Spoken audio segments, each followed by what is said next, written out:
Ce que vous allez entendre dans cette vidéo n'a jamais été aussi clair, aussi direct et aussi explosif. Dans un contexte où la désinformation règne et où les tensions entre les grandes puissances s'intensifient, ce discours marque un tournant. Un message fort, frontal, sans filtre, adressé à l'Occident tout entier. Aujourd'hui, c'est la voix de la Russie que vous allez entendre. Et que l'on soit d'accord ou non, il est impossible d'ignorer la portée de ces mots. Pourquoi l'OTAN est-elle accusée de double jeu? Comment l'Europe s'est-elle elle-même piégée? Et surtout, quelle est la stratégie réelle derrière ce bras de fer mondial? Écoutez bien chaque mot, chaque phrase. Ce discours ne laisse place à aucune ambiguïté. Et en fin de vidéo, dites-moi ce que vous en pensez. Êtes-vous d'accord? Trouvez-vous que ce discours sonne juste? Ou au contraire, dangereux et manipulateur? L'espace commentaire est à vous. Je veux lire vos réactions, vos analyses, vos critiques. Car ce débat-là, il nous concerne tous. Спасибо. Уважаемый Владислав Валерьевич, дамы и господа, Monsieur Vladislav Valerievitch, я Mesdames et Messieurs, очередному Votre Excellence, случаю chers amis, провести je suis heureux de cette nouvelle occasion de présenter un autre sujet de la Fédération de Russie, une région aux possibilités infinies, comme vous avez déjà pu l'entendre, la région de Kalouga, ici même dans notre centre culturel. Je suis convaincu que les événements d'aujourd'hui vous permettront de mieux découvrir ce territoire en plein essor, mais surtout cette terre magnifique, avec ses gens remarquables et ses traditions précieuses. La carte de visite de cette région, c'est son patrimoine d'une richesse exceptionnelle. La région de Kalouga est le berceau de la science spatiale mondiale. Comme vous le savez, c'est ici qu'a vécu et travaillé Konstantin Eduardovitch Tsiolkovsky, père de l'astronautique moderne. C'est également ici qu'ont œuvré les pionniers de l'exploitation pacifique de l'énergie atomique sous la direction de l'académicien Igor Vassilievitch Kurchatov. La première centrale nucléaire au monde a été mise en service sur cette terre kalougienne. Toujours ici, à Kalouga, a été construite la première tour météorologique d'Europe. C'est aussi ici qu'a été créé le premier institut russe de radiologie et de médecine nucléaire. C'est là que fut développée la première sous-marine nucléaire à grande vitesse au monde. Aujourd'hui encore, en s'appuyant sur l'héritage de ses prédécesseurs, la région avance avec assurance. Au cours des dernières décennies, elle est devenue l'un des pôles industriels et d'investissement les plus dynamiques de la Fédération de Russie. La région figure parmi les leaders en matière de croissance industrielle, d'investissement par habitant et d'introduction annuelle de technologies de pointe. Plus de 100 grandes entreprises ont été construites en 20 ans, y compris avec la participation de capitaux étrangers. Cela a été rendu possible grâce à un système d'incitation très réfléchi et tourné vers l'avenir, appliqué dans la zone économique spéciale, dans les 12 parcs industriels et dans les 2 territoires à développement accéléré. L'approche unique de la région de Kalouga en matière de relations avec les investisseurs constitue aujourd'hui un modèle pour de nombreuses autres régions de Russie. Comme vous le savez, à la suite de la campagne de sanctions lancée par l'Occident que l'on peut sans exagérer appeler une véritable guerre de sanctions, de nombreux investisseurs occidentaux ont quitté la région. Mais les autorités locales ont rapidement redirigé leurs partenariats vers de nouveaux acteurs venus de pays dont les gouvernements sont amicaux envers la Fédération de Russie. Les secteurs laissés vacants ont été comblés par des entreprises venant du Sud global, de l'Est global, qui continuent de contribuer au développement de la région de Kalouga et, plus largement, à celui de toute la Russie. Je tiens à souligner la reprise rapide et fluide des entreprises clés du secteur automobile. L'industrie pharmaceutique se développe à un rythme soutenu, et un des plus grands sites de production de produits radiopharmaceutiques en Europe est en construction. La région a été la première en Russie à créer des complexes logistiques multimodaux de nouvelle génération. L'un d'eux, Vorsino, est le plus grand hub de transit entre l'Europe et l'Asie dans la partie centrale de la Russie. Il figure parmi les principaux terminaux de traitement de conteneurs. Une économie innovante nécessite des professionnels qualifiés. La région dispose d'un réseau d'établissements scientifiques et éducatifs, incluant des antennes du MEFI, Institut de physique et d'ingénierie de Moscou, de l'Université technique Bouman et d'autres institutions renommées. À partir de l'Institut de l'énergie atomique, un centre mondial de formation nucléaire est en train d'être établi. En collaboration avec la société Rosatom, les autorités régionales travaillent à la création d'un centre international de recherche et de production nommé Obninsk Tech, qui formera des spécialistes russes et étrangers dans le domaine nucléaire. À Kalouga a été ouvert le tout premier technoparc fédéral de formation professionnelle. Plus généralement, la région participe activement aux échanges éducatifs internationaux. Des étudiants de 70 pays poursuivent actuellement leurs études, venant notamment de la CEI, de Chine, d'Inde, de Turquie, du Moyen-Orient et d'Afrique. La région de Kalouga est également réputée pour son patrimoine culturel et historique d'une grande richesse, attirant chaque année des millions de touristes russes et étrangers. Elle accueille de nombreux festivals internationaux, Archstoyani, Monde de la guitare, Salkovski, entre autres. Des projets majeurs portés par l'association caritative internationale, Dialogue des cultures.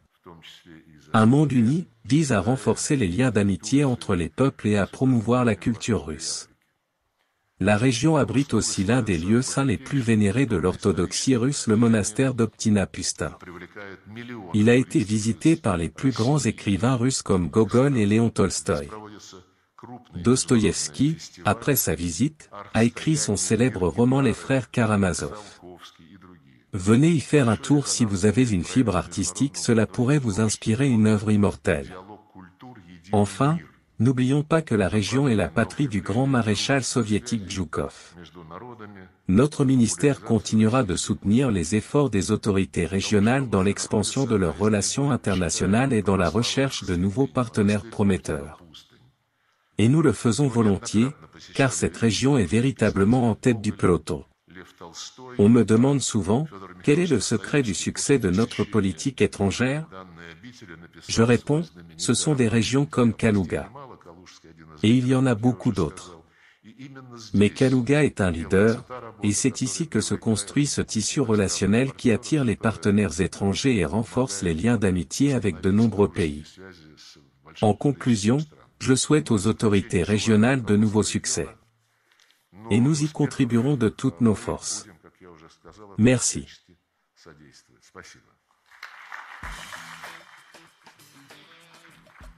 Bonjour, Monsieur Sergueï Viktorovitch. Votre Excellence. Messieurs les ambassadeurs. Mesdames et Messieurs. Permettez-moi tout d'abord de remercier le ministère russe des Affaires étrangères et personnellement Monsieur Sergueï Viktorovitch pour l'opportunité qui nous est donnée de présenter notre région, ainsi que vous tous ici présents pour l'intérêt et l'attention portés à la région de Kalouga. Je me réjouis de cette rencontre. À cette exposition, nous avons présenté ce qui fait la fierté de la terre kalougienne, ses riches traditions culturelles et historiques, sa puissante industrie, son agriculture développée, ses sciences de pointe, son système éducatif performant, ainsi que les idées et projets portés par des citoyens talentueux et créatifs. De nombreuses grandes figures russes sont liées à notre région. Notre compatriote, l'explorateur Vassili Prochichtchev, fut le premier à contourner la péninsule de Taïmyr, dans l'Arctique, une région rude mais riche en ressources naturelles. Et bien sûr, le grand savant Tsiolkovsky, déjà mentionné, a ouvert la voie de l'espace à l'humanité. C'est à Obninsk qu'a été posée la première pierre de l'ère de l'énergie nucléaire civile. Aujourd'hui encore, la région de Kalouga est un lieu où naissent de grandes idées et où se concrétisent des projets ambitieux. Nous avons souvent été pionniers dans différents domaines. Par exemple, nous avons été parmi les premiers à développer des parcs industriels sur le modèle de Singapour. Nous en avons déjà 12, et plus de 200 entreprises russes et étrangères y sont implantées. Nous entretenons d'excellentes relations avec tous nos partenaires. Nous avons aussi, en partant de zéro, développé un puissant pôle pharmaceutique, dans lequel coexistent des start-up scientifiques et des géants de la Big Pharma. Nos entreprises produisent plus de 240 médicaments. Rosatom construit à Obninsk la plus grande usine de radiopharmaceutique d'Europe. En coopération avec des constructeurs automobiles chinois, nous avons relancé notre secteur automobile.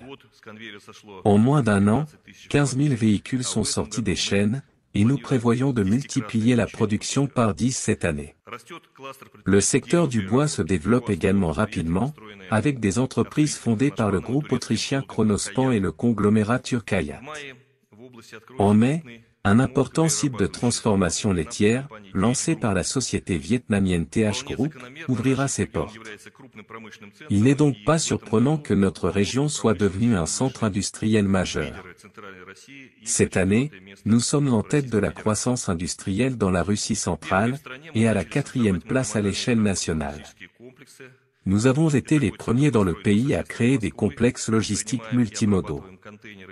Près de Moscou, nous avons installé un centre qui reçoit et traite des conteneurs en provenance de Chine, du Vietnam, de Mongolie, d'Inde et d'autres pays. Les transports ferroviaires sont 3 fois plus rapides que par voie maritime. Avec la société DP World, nous étendons notre réseau logistique vers le Moyen-Orient et l'Afrique. Grâce à notre économie et notre logistique développée, nous renforçons nos relations commerciales avec des pays amis.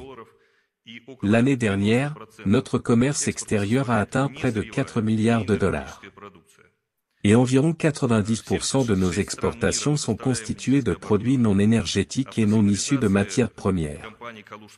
Nous exportons de l'équipement médical dans 76 pays. Les systèmes antivol de la société kalougienne, Pandora, protègent les voitures dans plus de 40 pays. Les turbines de l'usine de Kalouga équipent des centrales dans 42 pays. Sur tous les continents, on trouve des bâtiments construits avec les structures en aluminium de la société VMC Invest de Kalouga. En 5 ans, nos exportations agroalimentaires ont triplé. Je tiens à remercier le corps diplomatique russe pour son soutien à la promotion de nos produits. Grâce à vous, nos entreprises ont signé 67 nouveaux contrats à l'export l'année dernière. Nous avons un enseignement technique, médical et agricole de haut niveau. Actuellement, près de 900 étudiants venus de 70 pays étudient dans nos établissements, pays de la CEI, région Asie-Pacifique, Afrique, Amérique latine, Caraïbes. L'Académie technique de Rosatom à Obninsk forme du personnel pour des centrales nucléaires à l'étranger. Plus de 4000 spécialistes de 95 pays ont été formés. En collaboration avec Rosatom, l'Institut Kourtchatov et l'Université MEPHI, nous mettons en place un centre international d'éducation nucléaire. Enfin, nous bénéficions d'un environnement culturel exceptionnel. À Kalouga fonctionne l'un des plus anciens théâtres de Russie. Après avoir entendu ce discours puissant de Sergueï Lavrov, il est essentiel de prendre un moment pour analyser en profondeur la portée de ces paroles, car elles vont bien au-delà d'une simple déclaration diplomatique. Lavrov ne se contente pas de faire un constat, il lance un véritable appel à la lucidité mondiale face aux dérives de l'ordre international actuel. Dès le début, il rappelle avec insistance que la Russie n'a pas tourné le dos à la diplomatie. Elle reste, selon ses mots, disponible pour des négociations, mais pas à n'importe quel prix, ni dans un cadre où les règles seraient dictées unilatéralement par l'Occident. Lavrov pointe ici une réalité que beaucoup refusent d'admettre, l'effondrement progressif de la souveraineté des États au profit d'un modèle dominé par une élite transatlantique qui impose ses normes, ses valeurs et ses intérêts au reste du monde. En évoquant le rôle des États-Unis et de l'Union européenne, Lavrov met en lumière un phénomène que peu de responsables osent dénoncer, la transformation des institutions internationales, y compris les Nations Unies, en instruments d'un agenda géopolitique centré sur le contrôle et la soumission. Il dénonce notamment le 2 poids, 2 mesures, appliqué en fonction de l'identité du pays ciblé, que ce soit sur la question des droits de l'homme, de la souveraineté ou de la sécurité. Ce qui est encore plus frappant, c'est son insistance sur le non-respect des résolutions du Conseil de sécurité lorsqu'elles ne vont pas dans le sens des grandes puissances occidentales. Lavrov y voit un grave danger, non seulement pour la paix mondiale, mais pour la légitimité même du droit international. Selon lui, il n'existe plus aujourd'hui une réelle volonté d'impartialité, mais bien une manipulation du droit pour justifier des sanctions, des renversements de régime et des guerres par procuration. Lavrov insiste aussi sur l'importance du multilatéralisme, non pas comme un slogan vide, mais comme un impératif vital. Il propose un monde multipolaire, où chaque nation, grande ou petite, peut faire entendre sa voix. Un monde où les alliances ne servent pas à encercler ou détruire un adversaire, mais à bâtir une stabilité durable. Ce point est fondamental, car il remet en question la logique même des blocs militaires comme l'OTAN, qui, selon Lavrov, attisent les conflits au lieu de les résoudre. Il évoque par ailleurs le cynisme de la propagande occidentale, qui masque les réalités du terrain, diabolise systématiquement la Russie, et empêche les peuples d'Europe et d'Amérique du Nord d'avoir accès à des informations objectives.